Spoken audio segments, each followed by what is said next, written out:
What's going on? It's Fight Season MMA, and today I want to do a full top 15 breakdown in the UFC lightweight division. I want to start a new series on this channel where I break down every single division from the top 15, every single fighter, and make my own top 15 best fighters in this division. Now, my top 15 is only going to be subjective. You guys can leave comments down below if you think that it's right, if it's wrong, who you think should be placed where. But I just want to break down the top 15 best lightweights currently in the UFC right now. That being the top 15 UFC lightweights currently. Thank you guys so much for watching the UFC content. Please leave a like, comment, and subscribe. 98% of my viewers who watch my videos are not subscribed. So please go down there and hit the subscribe button since we're on the road to 1,000 subscribers. And that is the best way to support the channel. But let's jump right into the video of ranking and breaking down the top 15 current UFC lightweights. Okay, currently the number 15 ranked fighter, we got King Green. And Bobby Green, or King Green, as he just changed his name, is a very interesting, fun fighter in the UFC lightweight division. We all know that King Green, keeps his hands down and always trash talks inside the octagon, which makes him one of the most fun fighters to watch on a nightly basis. He's just fighting Paddy Pimblett coming up here at UFC 304, and I think he has a great chance to win this fight against Paddy Pimblett. I think he's a great stylistic matchup if he could stop the takedowns and throw out some Brazilian Jiu-Jitsu on the ground. Just to defend himself in a standpoint to where if he is in a bad place, he can do so. Bobby Green has some great striking. He just beat Jim Miller at UFC 300, and he absolutely battered him. And I think Bobby Green's style, not a lot of think he would get better with age, but he is aging like fine wine inside the UFC. He's beating high-level competition. Jim Miller's a great fighter. Grant Dawson knocking him out. Tony Ferguson might not be the greatest fighter anymore, but Bobby Green's resume as of late is really good, and I think that deserves Bobby Green on my UFC top 15 lightweight rankings as the number 14 ranked UFC lightweight. Okay, at the UFC's current top 15 UFC rankings, number 14 is Rafael dos Anjos. And Rafael dos Anjos is an old fighter. He was an amazing fighter, former champion inside the UFC lightweight division. But as he's got older, his style hasn't really aged great. He just fought Mateusz Gamrot at UFC 299, where he really got controlled inside the UFC octagon. He also fought Vicente Luque in the main event, I think last September or something like that, and he got dominated there. But Dos Anjos kind of just, he doesn't give up submissions very easily, but what he can do is just give up ground control time, and I don't think that his style is aging very well going on through his career as he gets older, and that's why I currently have Rafael dos Anjos as the 15th best UFC lightweight right now. Not saying that can't change, but Dos Anjos just is getting a little bit older. He's done a lot of his other stuff. He's fought some of the best UFC lightweights currently, and I just think that it is one of those things to where age is catching up with Rafael. The number 13 ranked UFC lightweight is Jalen Turner. And Jalen Turner is a massive lightweight, 6'3", really skinny. You look at him training against Khamzat Chimaev, and they look like they're the same size. So I have no idea how Jalen Turner makes weight. I know he missed weight for his UFC 290 fight against Dan Hooker, but it was like half a pound, so they still fought. And Jalen Turner put on a striking clinic on that fight, and I still do think he beat Dan Hooker, but he beat Bobby Green in a massive knockout. That was one of the worst stoppages I have ever seen inside the UFC octagon. But he also fought Renato Moicano at UFC 300, where he was beating Moicano in that fight, but he wanted that walk-off knockout, and he didn't continue the finish, which is something that shows how low IQ Jalen Turner is. And for that reason that I just stated, I think Jalen Turner on my ranking stays in the number 13 slot. I think if he had more, I know he has a killer instinct against that Bobby Green fight, but if he didn't walk away against Moicano and he got that finish, that would put him in such a good place right now. He is such an amazing fighter, but that fight against Moicano was not a great look for Jalen Turner, so he stays at the number 13 slot for my official UFC lightweight rankings. At number 12 in the UFC rankings, we have Benoit Saint-Denis, and we know Benoit Saint-Denis just fought Dustin Poirier at UFC 299, where he got finished in brutal fashion. Benoit is a great up-and-coming prospect, and I think the thing that really is holding him back is that IQ to know when to hold back on the pressure and when to stop going insane. In that first round, he was smothering Dustin Poirier, but in that second round, he kind of gassed out, and that was something that he said that was really hampering him because his body wasn't doing what he really needed to him. And especially when you fight someone as good as Dustin Poirier, that's going to be a very hard situation to go through, considering that Dustin is so accurate and has such a good pocket boxing and is one of the best UFC lightweights of all time. But Benoit Saint-Denis, in my opinion, goes up to number 11 from the number 12 slot. In my UFC rankings, he's number 11, currently at number 12 in the UFC's UFC rankings. But truly, I think Benoit's a great prospect. I think he's going to have a great career, and he just got to work on some aspects of his game to understand when to push the pressure or when to just calm it down a little bit. At number 11 in the UFC rankings, we got Dan Hooker, and Dan Hooker is an absolute monster. This guy is crazy. He's fought some of the best UFC lightweights. He's fought Dustin Poirier, Islam Makhachev, and he has put up an amazing fight against some of them. The fight against Islam, he got taken down and just submitted easily, but Islam is a different breed. But that fight against Dustin Poirier was one of the most exciting fights that you could ever imagine for a UFC lightweight fight. Both of them guys were battered, and it was an absolute war between the two. And my favorite fight of 2023, it was last year, was Jalen Turner versus Dan Hooker. That was my favorite fight of the year. If you have not gone and watched that fight, please go and watch that fight, because that won my fight of the year last year. It might not have had the most name recognition going behind it, but Dan Hooker not only broke his arm, but broke his orbital in that fight and went and got the win. And that shows just how tough Dan Hooker is in every single standpoint. And I think Dan Hooker is fighting Mateusz Gamrot coming up here very soon. And that, for all these reasons of how tough Dan Hooker is and how good he is, that pushes him up to number 9 on my UFC division rankings compared to his number slot right now at number 11. And at number 10 in the UFC rankings, it is Renato Moicano. And Money Moicano is one of the funniest fighters on the microphone inside the UFC. Moicano want money. Moicano want to make babies. Moicano is the funniest guy in the UFC. Every time he gets the mic, he makes a show out of it. And honestly, Moicano has not really great striking, but his grappling and jiu-jitsu is so high level to where if you get taken down against Money Moicano, it is absolutely over. He is making a name for himself inside the UFC to where he is going up and beating some of these guys like Jalen Turner, getting that TKO finish over Turner, which was absolutely insane after getting almost knocked out in the first round. Moicano was incredibly tough, but I still don't think that puts him farther up in the rankings. I have him sliding down to number 12 in my UFC rankings. I just think that there's a lot going on in the UFC lightweight division where I think there's a lot of good fighters, and I think Moicano not possessing that striking ability and having a very kind of slow but technical grappling ability does push him down a little bit in the rankings. He currently is number 10 in the UFC rankings, but in my UFC lightweight rankings, he slides in at number 12.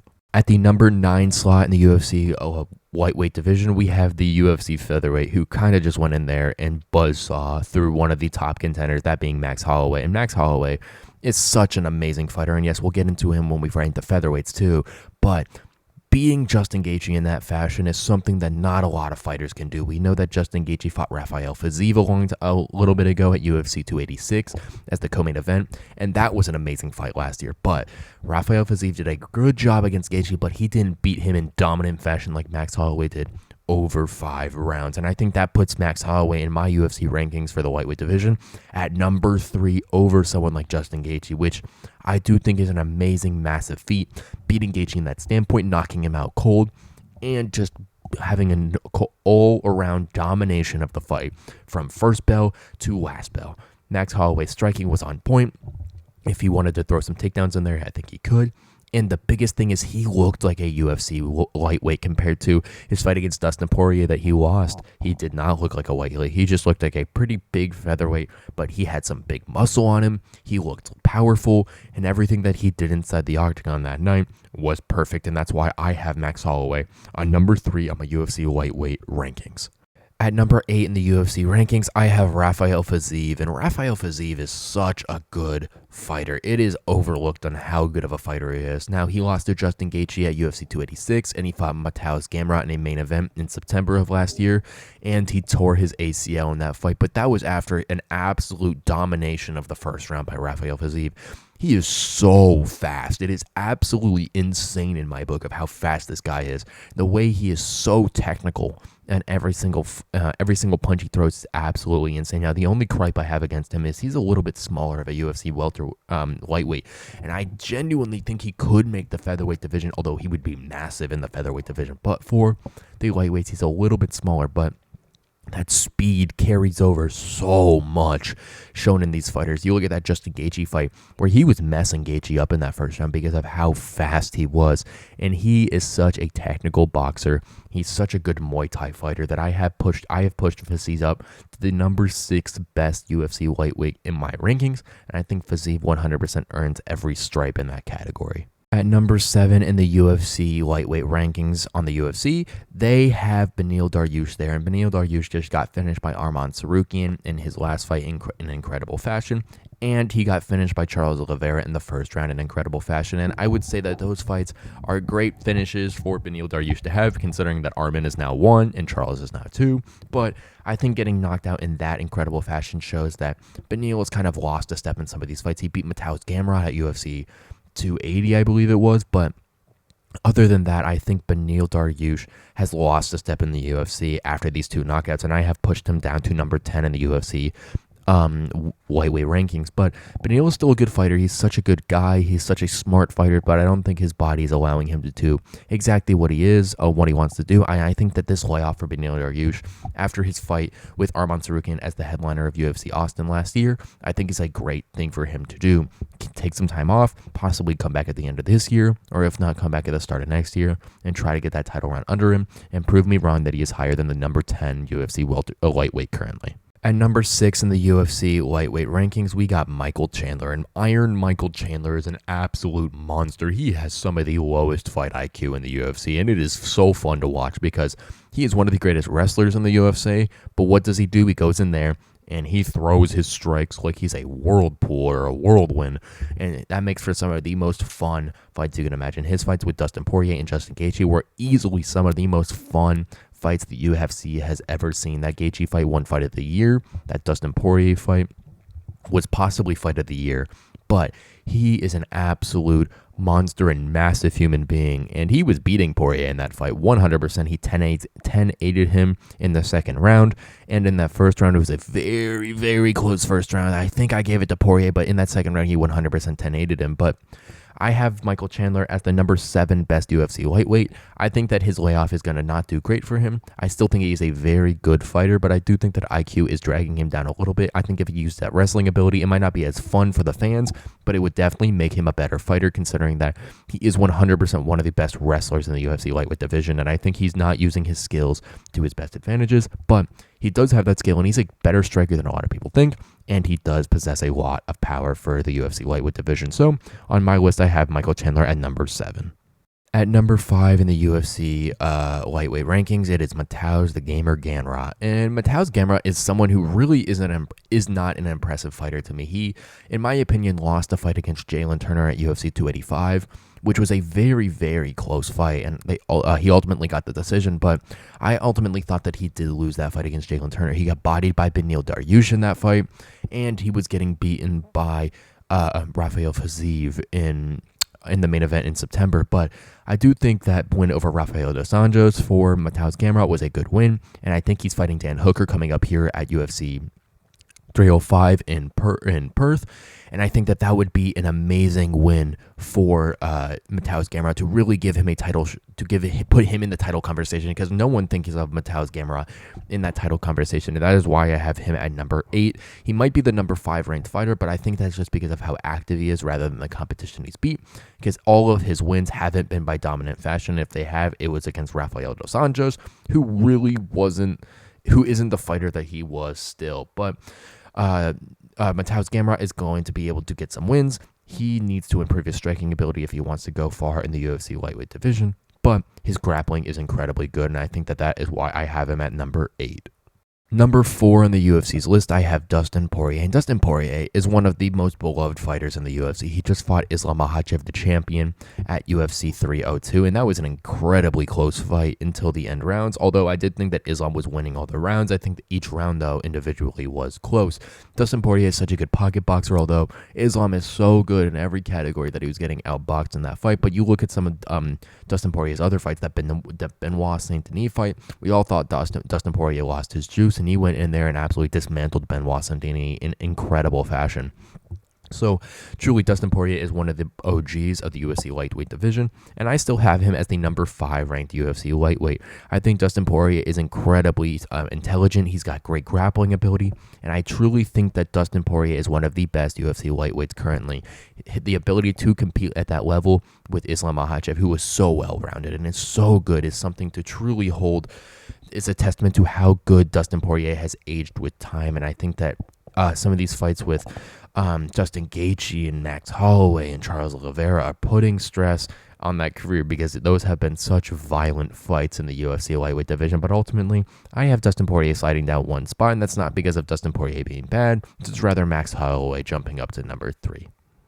At the number 3 spot currently in the UFC lightweight division, we got Justin Gaethje, and I have Justin Gaethje sliding down to number 4 just because he did lose to Max Holloway at UFC 300 in traumatic fashion. But talking about Justin Gaethje is an absolute crazy fighter, and as everyone says, he is your favorite fighter's favorite fighter. He is the highlight for a reason, and Justin Gaethje has some of the most crazy highlights inside the UFC. We look at that UFC 291 performance against Dustin Poirier, knocking Dustin Poirier out with a head kick, which is absolutely insane in that main event. That was one of the most anticipated fights of the year, and him getting that win was super impressive. And that fight against Max Holloway, he looked pretty good, but he also looked like he was a step behind in Max Holloway in every single fight. But I think that's a testament to how good Max Holloway is rather than a gripe against Justin Gaethje. But Justin Gaethje, like I said, slides down to number 4 in this rankings, not because Justin Gaethje isn't good or anything, but I think Max Holloway jumping up to another 3 is 100% validated for this UFC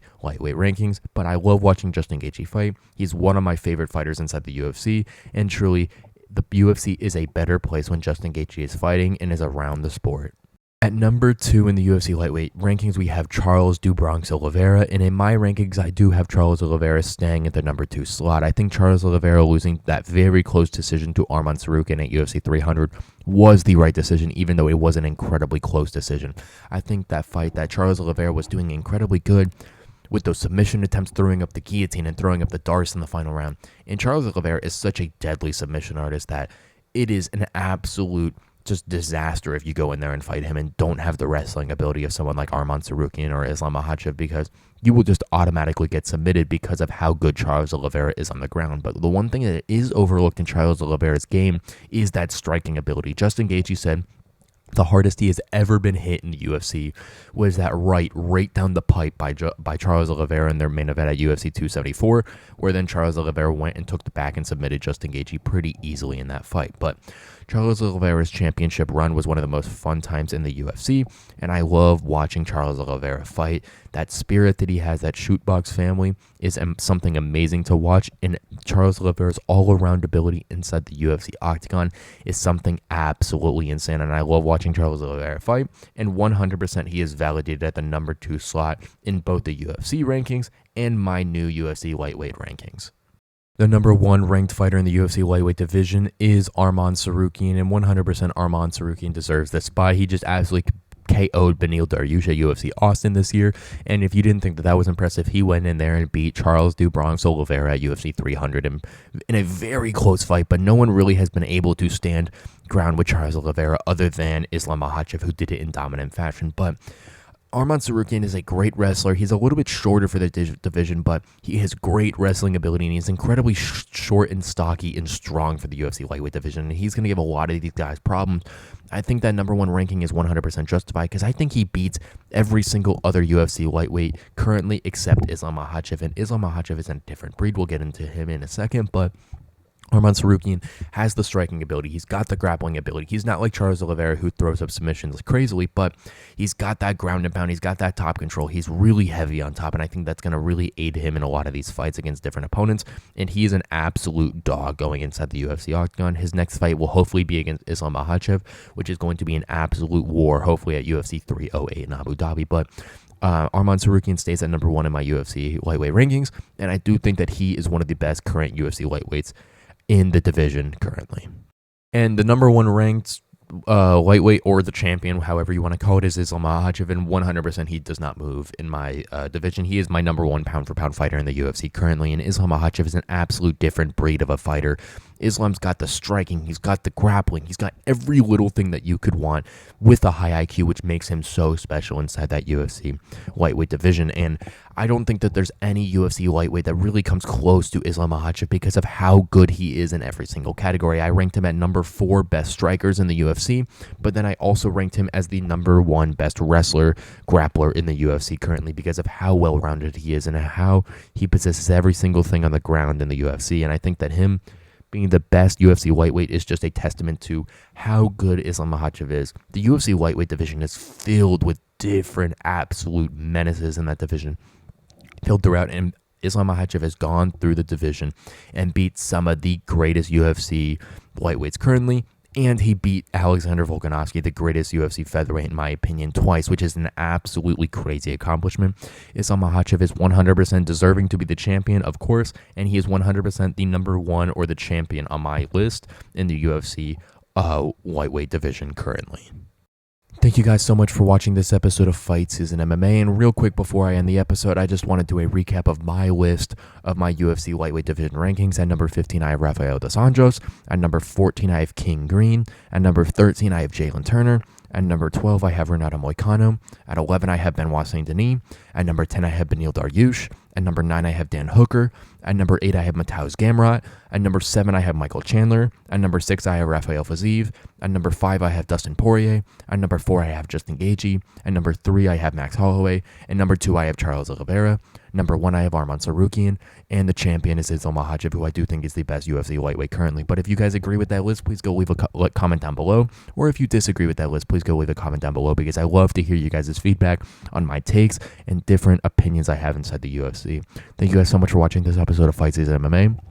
And please go leave a subscription down below if you guys do want to stay in touch with the UFC content and news that releases as soon as it comes out. I try to get the news out as fast as possible, and that is the best way to stay in touch, is subscribing to this channel. And 98% of you guys are not subscribed, so if you guys also want to support the channel, subscribing is the best way to do so. Thank you guys so much for watching this episode of Fight Season MMA, and I will catch you guys very shortly with new UFC content and news.